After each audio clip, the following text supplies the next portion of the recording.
Good morning, everyone, and welcome to our daily word this morning. Today is daily word number 762. So, as always, thanks for joining me as we carve out time to be with Scripture and to look for the signs and things that guide us in our lives and things that matter as we try to live good lives and better lives and be Christian and faithful and all of those kind of things that just jump out at us. And so our scripture today kind of leads us to that, I believe. And I want to talk a bit about current issue. I don't always dive into these things, but I think this scripture speaks to us. So, as always, thanks for being with me and for saying good morning whenever, or good afternoon, or whatever it is that you're able to join me for our time together. So, I've chosen for this morning from the Gospel of Matthew, chapter 12, verses 36 through 37. And we hear these words: I tell you, on the day of judgment, you will have to give an account for every careless word you utter. For by your words you will be justified, and by your words you will be condemned. So Jesus has a lot to say in this 12th chapter of the Gospel of Matthew. A couple of healing things. Talks about being a servant, the tree and its fruit, and then we hear these words. When we hear these words, it's kind of the fuller conversation about bearing fruit and what it looks like to bear fruit. So it's interesting in our culture now that we don't value words like we used to. I don't think we do. We just say whatever we want and we just throw it out there. And then if it doesn't fall well, then we just fall back on well, I'm sorry, that's who I am. I didn't mean it. We see people do that all the time. They say lots of words, and then when they get called out on it, they say, that's not who I am. Well, I think words are a window inside our soul. And so Jesus says, you're going to be held to account for every careless word. Every single one of them, really? That's a pretty tough word to hear, that we held accountable to every single word that you hear. Every careless word that you say, actually.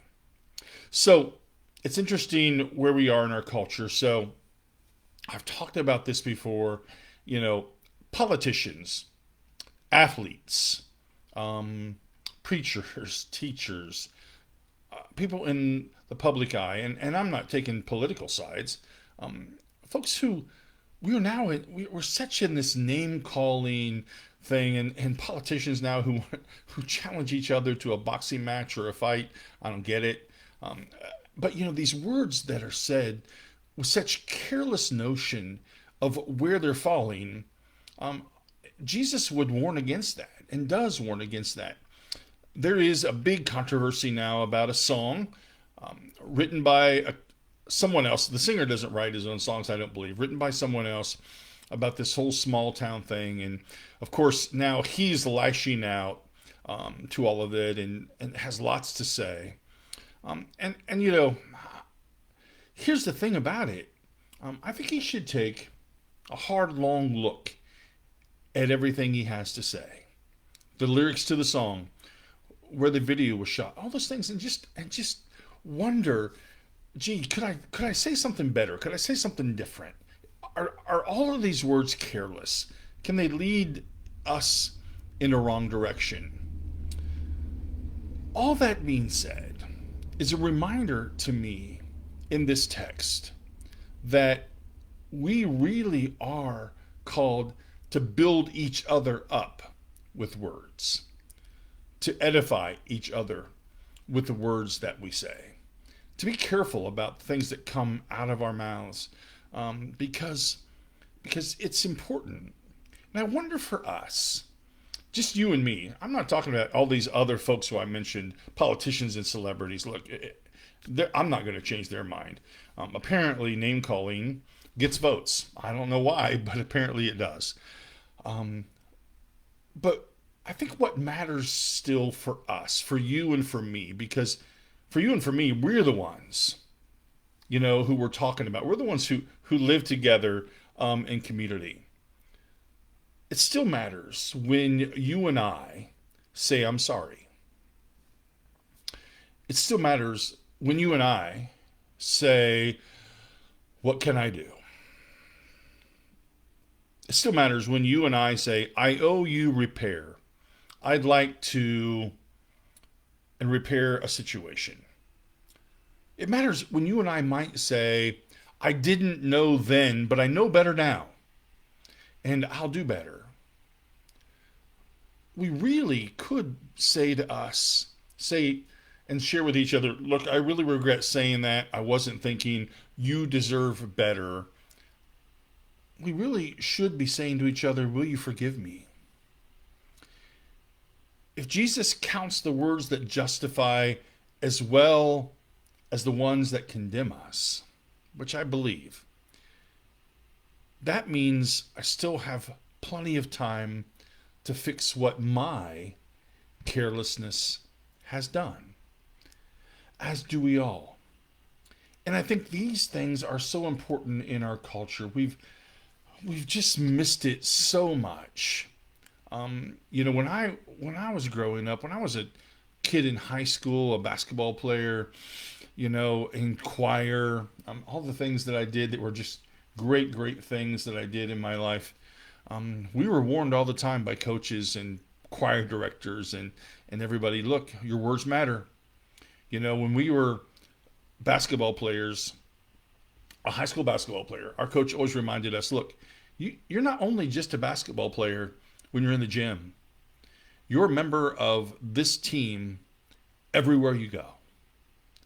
So be careful what you say, what you do, how you drive, how you say please and thank you. The list goes on and on. And we were raised that way. We were careful to be representatives of high school. And I think it's true for us, and Jesus calls us to this. You'll give account for every careless word you utter. Now, I've said that, I know and I admit and I own to talking too much. Sometimes I take over conversations. I get that. I'm trying this week, I'm just trying to do better and be more selective in my words, and maybe that doesn't mean I talk less, even though that's what I probably should do. What I'm also thinking for you and for me specifically, is that I should be careful with my words. Not use careless words that don't build others up, don't edify others, don't make a difference in the world. We should be careful. And so I hope that you and I would avoid and do better and take on the whole concept of I'm sorry, what can I do? I owe you, how can I fix it? I didn't know then, I know better now. Will you forgive me? And just know that, thankfully for all of us, we still have time to try to fix what our carelessness has done. And that's the good news of the gospel, isn't it? I think it is. And so let's hold each other accountable for our words. If nothing else, we can't do anything with all the other folks I mentioned, but you and I can. So let's live better lives in that way. And maybe that will then trickle up to those who need to hear it the most. So thanks for joining me this morning. Thanks for bearing with me in this daily word. I appreciate that you always join me. So as always, know of God's love that surrounds you.